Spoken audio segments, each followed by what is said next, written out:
Que nous soyons à Meissen, à Coyeul ou encore à Saint-Martin-le-Neu, on peut descendre dans des cavités souterraines. Nous pouvons les visiter en sécurité avec l'association des Compagnons de la Nuit Minérale. Nous avons son plus grand représentant, c'est Donald Accorsi. Bonjour Donald. Bonjour. Alors déjà, première question, vous êtes membre du club de spéléologie Les Compagnons de la Nuit Minérale. Vous êtes aussi le président du comité départemental de spéléologie de l'Oise et trésorier adjoint du comité régional. C'est exact. Très bien. On peut même préciser que je suis membre des Compagnons de la Nuit Minérale depuis sa création, il y a 40 ans. Oh, donc effectivement, donc membre émérite depuis 40 ans de la compagnie, donc de l'association des Compagnons de la Nuit Minérale. Mais pourquoi avez-vous choisi le nom d'ailleurs des Compagnons de la Nuit Minérale ? Alors, lors de la création de cette association, nous avions un président qui avait créé une section de spéléologie dans le sud de Paris et il avait appelé cette section Compagnons de la Nuit Minérale. C'était pas vraiment un club, c'était juste une section d'une maison des jeunes. Et le jour de la fondation du club, on a décidé de conserver cette appellation. Parfait. Vous l'aviez dit, effectivement, plus de 40 ans de spéléologie, des cavités souterraines de l'Oise. On n'imagine pas avoir de si beaux espaces sous terre. Alors, il y a tout un patrimoine souterrain dans l'Oise qui est largement méconnu du public. Et une de nos missions, c'est de faire connaître, de faire découvrir ce patrimoine qui correspond d'une part à de la géologie. Les roches qui constituent le sous-sol de l'Oise ont entre 40 et 100 millions d'années, à une époque où l'Oise était sous la mer. Il n'y avait pas l'Oise, bien sûr.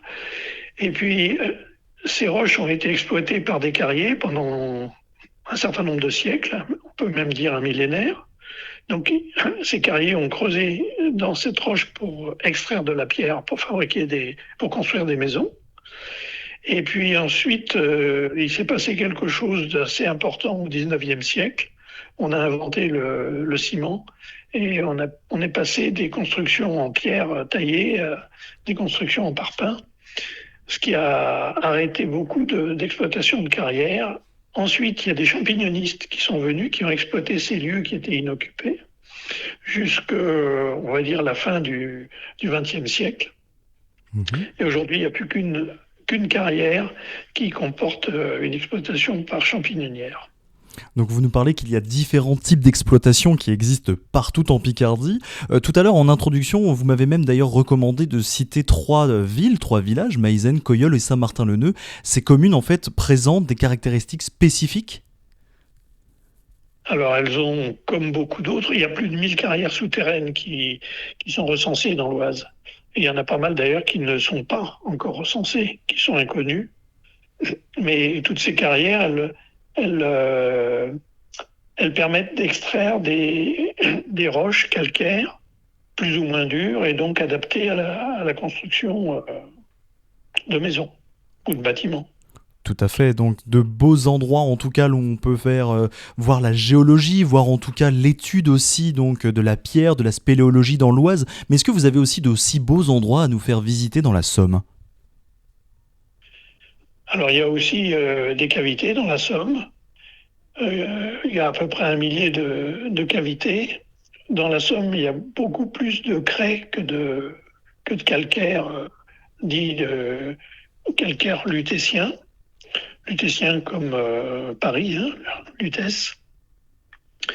On ne va pas trop dans la Somme, nous, parce qu'on a suffisamment à faire dans l'Oise. Et puis, notre objectif, quand même, principal, en tant que spéléologue, c'est d'aller dans les massifs karstiques. Donc, c'est beaucoup plus au sud ou dans l'est. Et on pratique régulièrement dans le Vercors, l'Ardèche, l'Hérault, le Doubs. Et même à l'étranger, actuellement, on a des collègues qui sont en Crète, par exemple.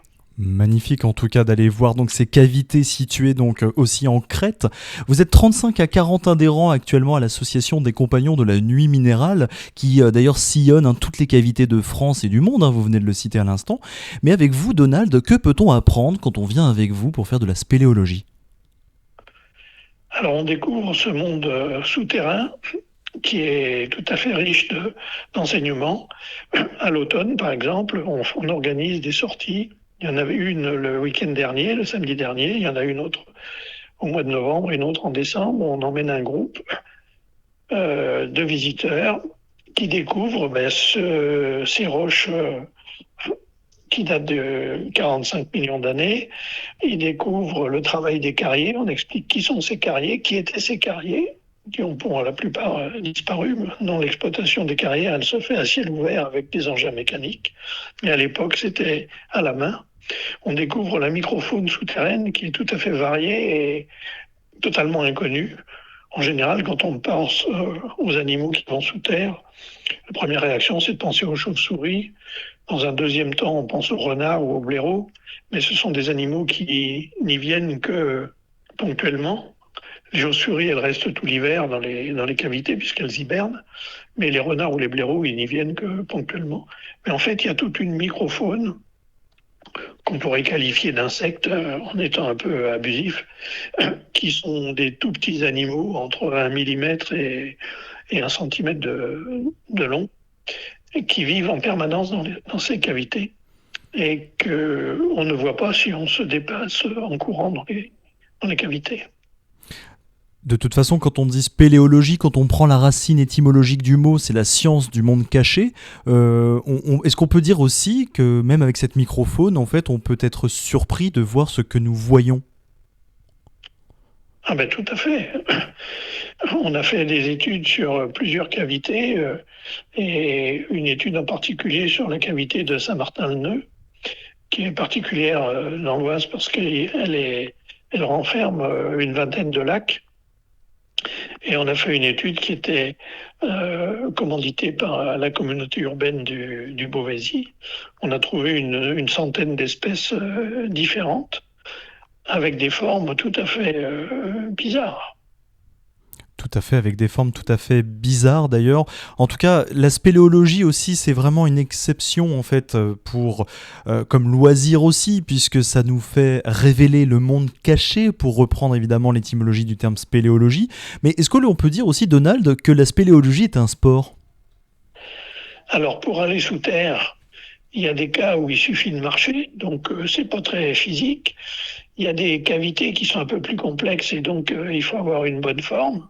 Et puis il y a des cavités qui se parcourent de manière difficile et donc il faut avoir une super forme. Je dirais même une forme olympique pour certaines cavités. Donc ça dépend des cavités. Dans les carrières, en règle générale, ce n'est pas trop difficile.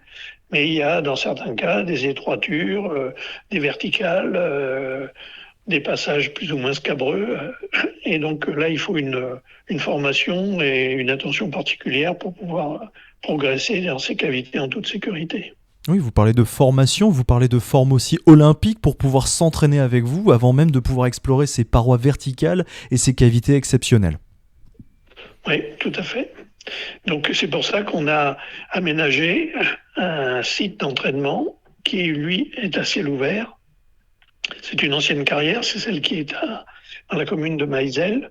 On a une convention avec le propriétaire, qui est la société Rocamat Polycor. Et cette carrière, on l'a équipée, on a encore mis beaucoup de broches cette année, de façon à avoir des situations très diverses que l'on peut retrouver sous terre. Et lorsqu'on forme des nouveaux, ou lorsqu'on fait une manifestation ouverte au grand public, ça permet de surveiller les gens à vue. Parce que sous terre, il fait noir, et donc c'est pas très facile de voir si les gens manœuvrent bien les divers équipements qui sont utilisés.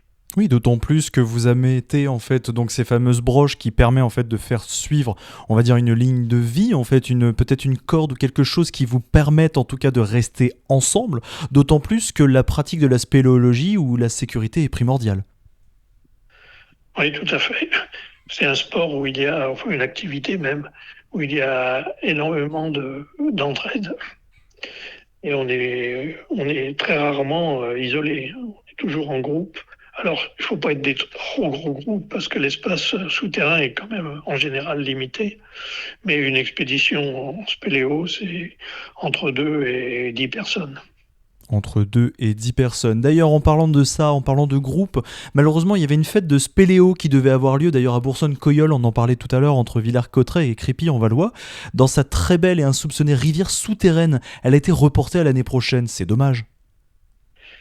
Et oui, ça, c'est les conditions météorologiques qui veulent ça. On a réouvert l'accès à cette rivière qui a été découverte à la fin du 19e siècle, en 1895 ou 96. Et depuis l'accès se fait par un puits de 28 mètres qui servait à alimenter en eau une gare SNCF puisque c'est juste à côté de la voie ferrée Paris-Laon. Et cette gare a été rasée parce que c'est à 3 ou 4 kilomètres de Villers-Cotterêts, donc la SNCF a considéré qu'il n'y avait pas besoin d'une gare à cet endroit-là. Et des individus pas bien intentionnés se sont servis de ce puits de 28 mètres pour y déverser tout un tas de déchets. Et quand on s'est intéressé à cette cavité, il y a une quarantaine d'années, le puits faisait plus que 9 mètres de profondeur. Donc on a vidé ce puits en accord avec la SNCF, puis ensuite on est devenu propriétaire de la parcelle.